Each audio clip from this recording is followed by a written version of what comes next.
que tu vas très bien. Je te retrouve aujourd'hui pour une vidéo sur les 10 conseils à donner à de futurs étudiants, pour tous les jeunes bacheliers qui ont passé donc le bac cette année et qui vont bientôt avoir les résultats. Je croise les doigts pour vous. Il y a beaucoup de choses qui changent et c'est de ça dont je vais te parler. Comme d'habitude, avant de commencer cette vidéo, n'hésite pas à t'abonner et activer la cloche des notifications, ça me ferait super plaisir pour grandir cette chaîne. Et on commence tout de suite. Donc en fait, pour moi, c'est toujours super important de commencer à préparer sa rentrée assez rapidement. Alors ça veut pas forcément dire commencer à s'intéresser à sa rentrée dès le mois de juillet, mais il y a des petites choses qui sont à faire assez rapidement si on veut faire une rentrée sereine, si on ne veut pas être trop stressé pendant l'année scolaire. Parce qu'une fois que tu vas commencer les cours, tu vas être dans le tourbillon du début de ta vie étudiante, il va y avoir beaucoup de choses qui vont se passer, donc ça peut être pas mal d'être préparé à l'avance. Le premier conseil que tu peux déjà commencer à faire dès maintenant, c'est d'établir un budget. Alors c'est évidemment quelque chose que tu peux commencer à faire rapidement parce que tu vas peut-être chercher un appartement, une résidence crous, peu importe, en une colocation, et ça va forcément te demander de l'argent, donc il va falloir que tu établisses un budget pour savoir si ça rentre dans tes frais ou pas.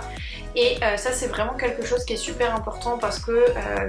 on peut ne pas être aussi au courant des façons dont on va devoir dépenser son argent. C'est vrai qu'il y a beaucoup de choses qui sont à prendre en compte parce que évidemment on va passer du statut je suis chez papa et maman et je ne dépense que des sorties ou des petites choses voilà par-ci par-là, alors que quand on est étudiant, même si c'est tes parents qui payent tes loyers, t'as quand même des courses, tu vas avoir le transport, le matériel scolaire, plein de petites choses en fait qui s'accumulent et qui font que tu peux facilement dépasser ton budget ou avoir besoin voilà, de piocher dans tes réserves. Donc je te conseille vivement de faire un petit tableur ou une petite fiche à l'avance pour prévoir en fait ce que tu vas avoir à dépenser de fixe et rentrer aussi du coup dans cette liste là toutes les ressources, tout ce qui va rentrer dans ton budget, que ce soit des aides, des bourses, les APL, de l'argent de ta famille ou des amis, tes propres économies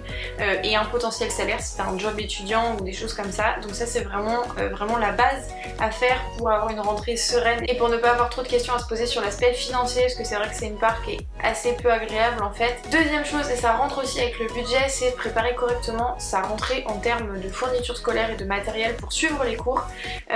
Donc si t'es team papier, tu peux voilà évidemment prévoir à l'avance tout ce dont tu vas avoir besoin en fournitures scolaires, papier, crayon, agenda, bloc-notes, trieur, classeur, etc. Tout ce qu'il te faut pour stocker tes cours aussi, parce que si par exemple tu fonctionnes avec un trieur, il y a bien un moment où il va falloir que tu tries ce que tu as du premier semestre, du deuxième semestre, de tes années, etc. Donc avoir de quoi stocker chez toi dans ton appartement avec des classeurs, d'autres trieurs, tu sais les espèces de gros blocs dans lesquels tu peux mettre plein de feuilles, enfin ce genre de choses là. Il faut aussi penser à la façon dont tu vas prendre tes cours et ça va peut-être être le moment où tu vas te décider à acheter une tablette, un ordinateur portable ou quelque chose qui va te servir à prendre tes notes autrement que en papier, peut-être aussi une imprimante. Donc là toutes ces choses là qui peuvent vite faire un trou dans le budget hein, clairement, mais en tout cas c'est quelque chose à voir à l'avance pour ne pas avoir à se précipiter au cours de ton année scolaire à changer de méthode d'organisation et de méthode de prise de notes, parce que ça peut être aussi assez anxiogène. La rentrée dans la vie étudiante c'est aussi un passage qui peut être assez douloureux. Alors évidemment selon les expériences ça peut être quelque chose de très bien parce que tu avais envie de partir de chez tes parents, parce que tu te sens mieux quand tu es tout seul, parce que tu as découvert de nouvelles personnes, parce que tes études te plaisent, etc. Mais ça peut aussi être quelque chose où tu vas te rendre compte que tu es assez seul, que tu as changé de ville, que tu connais pas grand monde, au moins au début, hein. Évidemment ça va s'améliorer avec la suite, mais au moins au début ça peut être assez douloureux, donc je te conseille vivement de faire attention à ce que tu ressens, de ne pas laisser passer tes émotions négatives ou voilà, tes périodes de stress et considérer que c'est normal parce que c'est le début de la fac, etc. Faut savoir en fait reconnaître les signes d'alerte, parce que ça peut en effet n'être juste qu'une passade, juste un sentiment, voilà, t'es dépaysé, tu changes de vie, tu changes de mode de vie, c'est un nouveau fonctionnement, tu dois être autonome, tu dois être indépendant, etc. Ça peut ne pas durer en effet, et ça peut être ça hein, seulement, mais ça peut aussi être quelque chose de plus profond et vraiment tu peux ne pas t'en sentir bien à vivre seul, à devoir être complètement indépendant, avoir des horaires de fou, à devoir voilà, gérer à la fois ton budget, tes études, les sorties, les amis,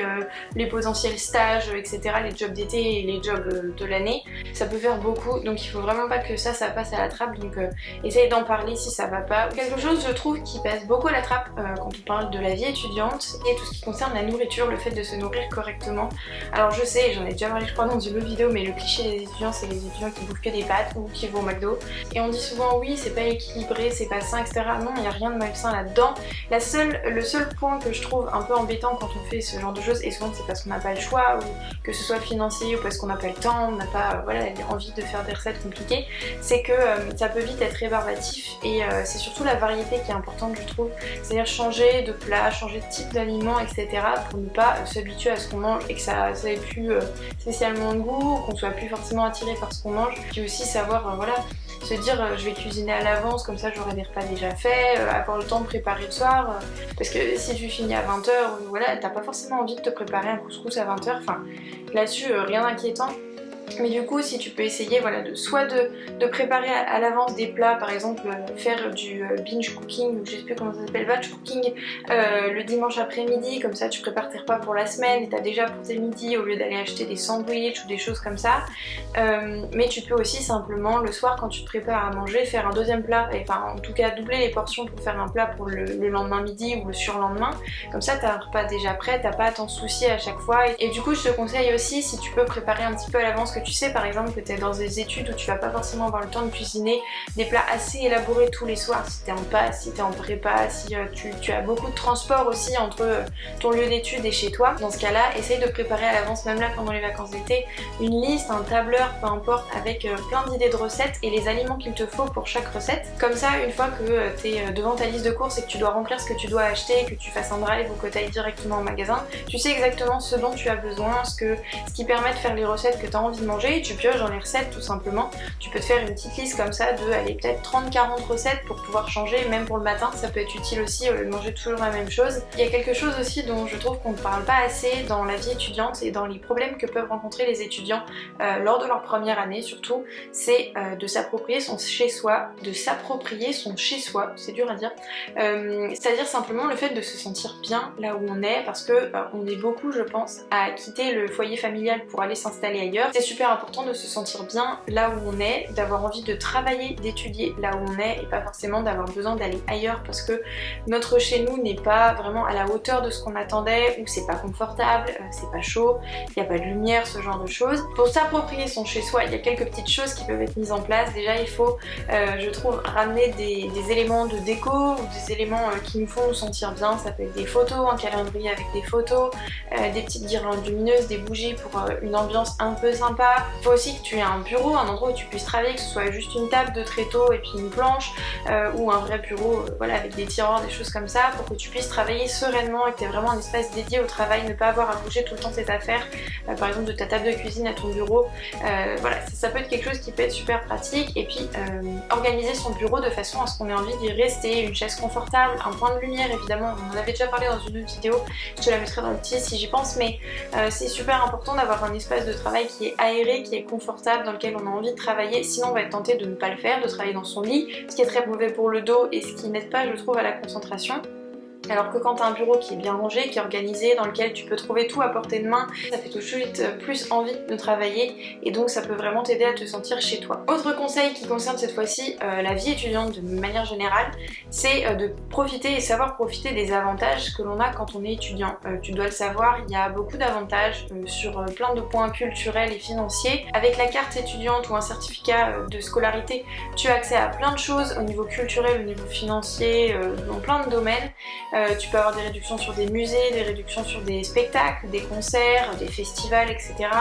Mais ce qui est aussi intéressant, c'est pour tout l'aspect financier, des économies réelles que tu peux faire. Je sais que par exemple pour tout ce qui est matériel informatique, si tu n'as pas forcément 500 ou 600 € à mettre dans un ordinateur, un nouveau téléphone, une tablette, une imprimante, peu importe, avec ta carte étudiante, tu as accès à des réductions,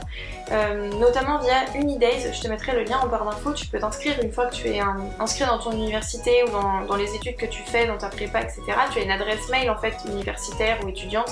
Tu peux rentrer cette adresse mail là et avec ce lien là, tu vas avoir accès à plein de réductions sur plein de sites internet, sur plein de magasins,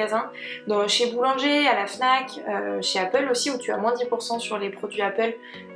avec Unidays donc, mais aussi chez Acer, chez Philips, voilà, plein de choses. Tu peux peut-être essayer d'économiser là-dessus si tu as du matériel informatique à acheter. Il y a plein de magasins aussi qui font des promotions l'été ou à la rentrée pour du matériel d'école entre guillemets. Je crois aussi que But par exemple fait des réductions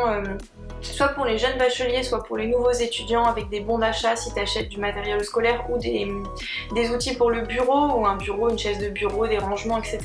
Donc voilà, faut un peu fureter pour savoir où sont les avantages, mais c'est vrai qu'il y a pas mal d'avantages quand on est étudiant, donc ce serait bête de ne pas en profiter puisque ça dure que jusqu'à 26 ans. Donc voilà, c'est mieux d'en profiter, surtout quand c'est aussi simple d'accès. Dans la même veine, et je te le conseille très vivement, c'est d'utiliser les services étudiants tout simplement. Par exemple le Crous. Donc le Crous c'est en fait le service de restauration de la fac, des études universitaires. Tu as des restos U, donc là où tu peux manger des plats chauds le midi avec des fils et puis tu peux choisir ce que tu veux manger. Tu as un repas complet pour environ 3 € je crois selon les options, sur présentation de la carte étudiante évidemment, que tu peux alimenter via le compte Easly avec une application sur ton téléphone ou sur un site internet. Tu as aussi dans le Crous les cafétérias U, et là tu vas pouvoir acheter des sandwichs, des bonbons, des burgers, des pizzas, enfin peu importe, plein de choses, des salades aussi, et qui sont très bonnes. Et selon les Crous ça va être plus ou moins bon. Je sais qu'en tout cas le Crous de Nantes était très chouette, enfin sur mes 5 années vraiment j'ai très bien mangé. J'y mangeais pas tous les jours, j'essayais quand même d'amener mes repas le plus souvent possible, notamment en master parce que ça fait quand même des économies de faire ses propres repas, mais pour dépanner et les jours où t'as pas eu le temps, où t'as trop la flemme de faire à manger, ça dépanne toujours, c'est franchement pas mauvais, il y a plein d'options. Dans le même style tu as aussi le SUMS, en tout cas c'est comme ça que ça s'appelait à Nantes, c'est le centre de santé en fait pour les étudiants, où tu as accès facilement, rapidement et de manière assez peu chère, en tout cas avec le tiers payant, voire carrément gratuit je crois, à des professionnels de santé qui seront soit des médecins généralistes, soit des spécialistes. Tu as aussi des infirmières, des gynécos, des sages-femmes, psychologues en tout cas, et tu as un rendez-vous obligatoire normalement en L1 ou jusqu'à la L3, mais ensuite si tu as des rendez-vous à prendre pour un suivi par exemple de contraception, ou tu peux prendre rendez-vous avec un psychologue ou avec une nutritionniste parce que voilà tu as des soucis en ce moment, ça peut être vraiment à considérer parce que je sais que c'est hyper galère de trouver un médecin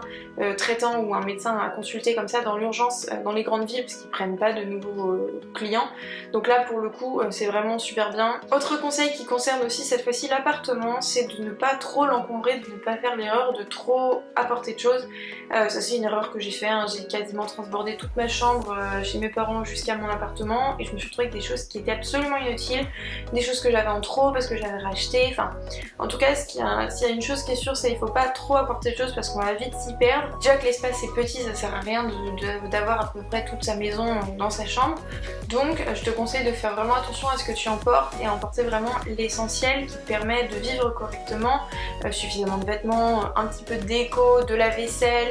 des soins et de quoi travailler ton bureau, tes affaires, etc. Mais ne pas non plus vraiment déménager à fond, sauf si tu habites loin de ta famille. Je te conseille vraiment de faire le tri entre ce qui est vraiment utile, important et que tu vas pouvoir emporter, ou ce qui peut rester là dont t'as pas besoin au quotidien. Et ce qui est aussi super important, c'est d'éviter d'avoir trop de choses parce que du coup t'as plus d'espace de stockage, et si par exemple tu prends tes cours en papier ou que t'as beaucoup de livres ou que t'as des classeurs, ce genre de choses, ça prend de la place et il faut pouvoir stocker ces choses là. Et si t'as une tonne de vêtements dans tes affaires mais que par contre t'as pas de place pour ranger tes classeurs, c'est un peu con. Voilà, donc fais en sorte d'avoir suffisamment de place pour ranger les choses que tu as besoin de ranger et fais un peu le tri dans les choses inutiles qui n'ont pas forcément besoin d'être là. Mon avant-dernier conseil, c'est plutôt concernant les cours et les études de manière générale. Je te conseille vivement d'être assidu, tout simplement, voilà, rien de plus simple. Vraiment d'être assidu en cours, d'y aller, de se présenter, de participer, de noter, enfin d'être présent en fait tout simplement, parce qu'une grande partie de la compréhension de l'apprentissage se passe directement en cours, en face à face avec le prof, quand tu es en train de noter, etc. Et ça te permet d'avoir à passer moins de temps sur tes cours une fois que tu rentres le soir ou que tu révises. Et puis c'est une façon active de travailler tout simplement, et le fait d'être actif, de participer, de réfléchir en même temps, et de pas juste prendre des notes tout en faisant autre chose, en jouant aux Sims dans les amphis, enfin ce genre de choses, ça peut te permettre voilà, de gagner du temps et puis tout simplement de plus profiter de tes études aussi. Et mon dernier conseil, c'est peut-être une vision un peu à long terme, notamment pour les jeunes bacheliers, mais c'est toujours intéressant de s'y renseigner, c'est de commencer à se renseigner assez tôt sur les opportunités de changer un petit peu un parcours classique en un parcours assez différent, un peu exceptionnel, les opportunités d'aller en Erasmus,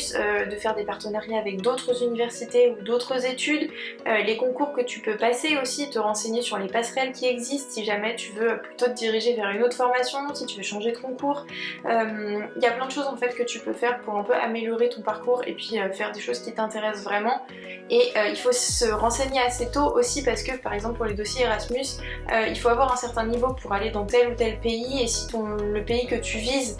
demande par exemple, je sais pas moi, 14 de moyenne générale et que t'es que à 12 en première année, ben il va falloir voilà, que tu augmentes un petit peu ton niveau, que tu travailles plus, que tu révises plus et que tu augmentes tout simplement tes notes pour pouvoir postuler au parcours ou à l'Erasmus et pouvoir être pris. Donc voilà, c'est un travail de longue durée, et si c'est des choses qui t'intéressent, il faut t'y prendre un petit peu à l'avance. Donc voilà, c'est tout pour cette petite vidéo. J'espère qu'elle t'aura plu, qu'elle t'aura un petit peu permis de comprendre aussi tout ce qui entoure les cours, parce que quand tu vas à l'université, quand tu vas en prépa, quand tu vas en BUT, etc., il n'y a pas que les cours qui sont importants, il y a aussi la vie étudiante, et ça peut être l'une des choses qui fait que tu peux te sentir mal dans tes études. Donc tous ces petits conseils, j'espère, auront pu t'aider à simplement organiser au mieux ta vie pour la rentrée. On se retrouve très bientôt pour de nouvelles vidéos, et n'hésite pas à liker cette vidéo si elle t'a plu, à t'abonner et activer la cloche des notifications pour ne rater aucune des nouvelles vidéos que je sors. On se retrouve très bientôt. Salut!